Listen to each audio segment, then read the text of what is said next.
గణేశాయ నమః, గాయత్రీదేవి నమః, మహాసరస్వతి నమః, మాతాపితృభ్యో నమః. ముందుగా ప్రేక్షక వీక్షణ మహాశీలందరికీ కూడా నమస్కారం. అయితే 31వ తారీఖు మే 2026 ఆదివారం నుండి 6వ తారీఖు జూన్ 2026 శనివారం వరకు కూడా ఈ వారం ద్వాదశ రాశుల వరకు కూడా ఎలా ఉండబోతుందో చూద్దాం. ఇక మకర రాశి వారి యొక్క ఫలితాలు. ఈ వారం మీ గోచార గ్రహగతులు కనుక చూసుకున్నట్లయితే కొంచెం మిశ్రమ ఫలితాలే కనపడుతున్నాయి. కష్టానికి తగ్గ ప్రతిఫలం కనపడటం లేదు. ప్రేమికుల మధ్య వివాదాలు కనపడుతున్నాయి. ప్రేమించిన వాళ్ళని దూరం చేసుకోవడం, కుటుంబ సభ్యుల మధ్య గొడవలు, ఇష్టమైన వస్తువులు చెడిపోవడము లేదా సెల్ ఫోన్లు పాడవడం లాంటివి కనపడుతూ ఉన్నాయి. జాగ్రత్తగా ఉండాలి. ప్రభుత్వ ఉద్యోగస్తులకి ఉద్యోగంలో పెద్ద పెద్ద సమస్యలు వచ్చే అవకాశం ఉంది. జాగ్రత్త. స్త్రీలకి మనశ్శాంతి లేకపోవడము, కుటుంబ కలహాలు కనపడుతున్నాయి.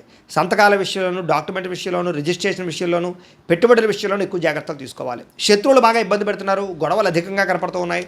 మిమ్మల్ని ప్రేమించే వారిని దూరం చేసుకునే అవకాశాలు, కుటుంబ సభ్యుల మధ్య గొడవలు కనపడుతున్నాయి. రాజకీయ నాయకులు కూడా కొంచెం అనవసరమైన వ్యామోహాలు లేదా తప్పుడు నిర్ణయాలు తీసుకోవడాలు, కాంట్రాక్టుల్లో ఇబ్బందులు, ప్రజా వ్యతిరేకత కనపడుతుంది. పదవులు కోల్పోయే అవకాశాలు ఉన్నాయి. జాగ్రత్తగా ఉండాలి. విడిపోయినటువంటి వ్యక్తులు తిరిగి కలవడానికి మాత్రం మంచి అవకాశాలు కనపడుతున్నాయి. ఆదాయం కన్నా ఖర్చు మాత్రం అధికంగా కనపడుతుంది ఈ వారం. కుటుంబ సభ్యుల మధ్య కలహాలు, పరస్పర్ధలు, అపార్థాలు కనపడుతున్నాయి. సంపాదన కన్నా ఖర్చు అధికంగా కనపడుతోంది. రుణ బాధలు బాగా వేధించే పరిస్థితి కనపడుతుంది. ఉద్యోగస్తులకి మంచి మంచి అవకాశాలు చేజార్చుకునే పరిస్థితి కనపడుతోంది. ఇంకా విదేశీ ప్రయాణాలు మాత్రం వాయిదా వేసుకోవడం ఈ వారం మంచిది. అనుకున్నంత డబ్బులు ఆదాయం రాకపోవడం వల్ల మనశ్శాంతి లేకపోవడము, తప్పుడు ప్రదేశాల్లో డబ్బులు ఇన్వెస్ట్మెంట్ చేయడం వల్ల ధన నష్టము, భరించలేని ఖర్చులు పెరిగిపోవడము, అలాగే తప్పనిసరి పరిస్థితుల్లో అప్పులు చేయవలసి రావడము కనపడుతోంది. నిరుద్యోగులు కూడా ఎంత ప్రయత్నం చేసినా కావలసిన కంపెనీలో ఉద్యోగాలు రాకపోవడం నిరుత్సాహాన్ని కలగజేస్తుందని చెప్పొచ్చు. ఉద్యోగస్తులకి అధికారుల వల్ల ఇబ్బందులు, వివాదాలు, కోర్టు సమస్యలు కనపడుతున్నాయి. అలాగే అనవసరమైనటువంటి వివాదాలు లేదా కోర్టు వివాదాలు వాయిదాలు పడిపోతుంటారు. మీకు సంక్రమించవలసిన ఆస్తులు సంక్రమించకపోవడము, అన్నదమ్ములతో అక్కచెల్లెలతో వివాదాలు, ఇంట్లో సమస్యలు అధికమైపోతున్నాయి. జాగ్రత్తగా ఉండాలి. అనవసరమైన కోరికలు పెంచుకోవడము, శారీరక కోరికల కోసం తప్పుడు వ్యక్తులు కలవడం లాంటివి కనపడుతున్నాయి. జాగ్రత్త. వ్యాపారస్తులకి కష్టానికి తగ్గ ప్రతిఫలం లేకపోవడము, పరిశ్రమలు పెట్టేవారికి పెద్ద అనుకూలమైన వాతావరణం కలగకపోవడము, ఇతర దేశాల ఉండే భారతీయులకి అనవసరమైన సమస్యలు ఇరుక్కోవడము, ఉద్యోగ సమస్యలు, ఆర్థిక ఇబ్బందులు కనపడతాయి. దూరపు ప్రయాణాలు చేసేవారికి వారం వాయిదా వేసుకోవడం మంచిది. ప్రయాణాల్లో ప్రమాదాలు, ధన నష్టం కనపడుతోంది. సంతానం వల్ల నష్టము కానీ, ప్రేమికుల మధ్య అపార్థాలు పెరిగిపోవడం కానీ, వ్యామోహాలు పెరిగిపోవడం కానీ జరుగుతోంది. భర్తల మధ్య కూడా అనవసరమైనటువంటి కోపతాపావేశాలు, దూరాలు జరిగే అవకాశం కనపడుతోంది. పరపురుష పరస్త్రీ వ్యామోహాలు, శారీరక కోరికలు, వాంఛలు బాగా పెరిగిపోతున్నాయి. జాగ్రత్త.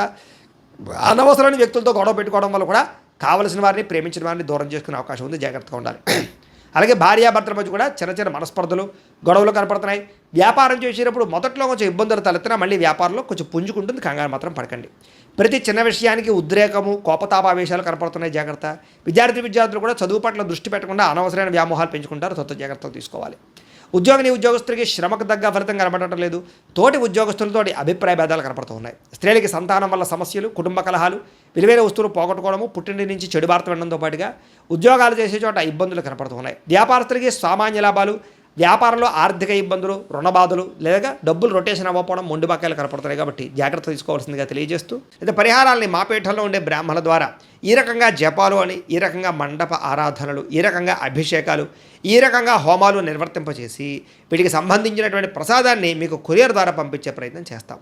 లేదా మీరు స్వయంగా వచ్చి పాల్గొన్నా కూడా మీ చేతే కార్యక్రమాలు కూడా నిర్వర్తింపజేసే ప్రయత్నం చేస్తాము అని తెలియజేస్తూ, అలాగే మీరు ఎవరికైనా సరే పూర్తి జాతకం ఈ రకంగా పుస్తకం రూపంలో కావాలన్నట్లయితే దానికి కూడా మీ date of birth, time, place of birth, మీ పేరు మా వాట్సాప్ నెంబర్కి మెసేజ్ పెట్టినా లేదా మాకు ఫోన్ చేసినా కూడా మీ జాతకాన్ని మేము ఈ రకంగా రాసి ఇలా కంప్యూటర్లో డీటీపీ చేయించి ఈ రకంగా పుస్తకం రూపంలో బైండింగ్ చేయించి ఈ పుస్తకాన్ని మీకు కొరియర్ ద్వారా పంపించే ప్రయత్నం చేస్తాం. ఇందులో మీ పూర్తి జాతకం అంతా కూడా రాసి ఉంటుంది. చక్కగా చదువుకోవచ్చు. ఇది మీకు జీవితాంతం ఉపయోగపడుతుంది. కాబట్టి మీరు ఎవరికైనా సరే ఈ పూర్తి జాతకం ఇలా పుస్తకం రూపంలో కావాలన్నా కూడా మమ్మల్ని సంప్రదించవచ్చు అని తెలియజేస్తూ, అలాగే ఇంట్లో డబ్బు నిలబడకపోవడము, ఆర్థిక ఇబ్బందులు, రుణబాధలు, వ్యాపారాలు సరిగ్గా సాగకపోవడము, ఇలాంటి సమస్యలతో ఇబ్బంది పడుతూ ఉంటే కనుక అలాంటి వాటికి ఇలాంటి జన వశీకరణ యంత్రము ఉంటుంది. లేదా ఇంట్లో కానీ వ్యాపార సంస్థలో కానీ నరదృష్టి వల్ల కానీ నరఘోష వల్ల కానీ ఇబ్బందులు పడుతూ ఉంటే కనుక అలాంటి వాటికి ఇలాంటి నరఘోష యంత్రము అని ఉంటుంది. లేదా ఇంట్లో మనశ్శాంతి లేకపోవడము, నిద్ర పట్టకపోవడం, పీడకలలు రావడము, లేదా కుటుంబ కలహాలు, ఆర్థిక వివాదాలు, లేదా కోర్టు సమస్యలు, పోలీస్ కేసులు ఇరుకోవడం లాంటి సమస్యలతో ఇబ్బంది పడుతూ ఉన్నా, లేదా ఎవరన్నా ప్రయోగం చేసేసే అనుమానాలు వస్తూ ఉన్నా అలాంటి వాటికి ఇలాంటి శూలిని దుర్గా యంత్రం ఉంటుంది. కాబట్టి ఈ యంత్రాలు ఏ యంత్రం కావాల్సినా సరే మీరు మాకు గోత్రాల పేర్లు తెలియజేసినట్లయితే మీకు కావలసినటువంటి యంత్రానికి పూజలు, జపాలు, హోమాలు నిర్వర్తింపజేసి ఆ యంత్రాన్ని మీకు కొరియర్ ద్వారా పంపించే ప్రయత్నం చేస్తాము అని తెలియజేస్తాం. తెలియజేస్తూ వీటికి సంబంధించిన సందేహాలు ఉన్నట్లయితే కనుక మమ్మల్ని సంప్రదించండి.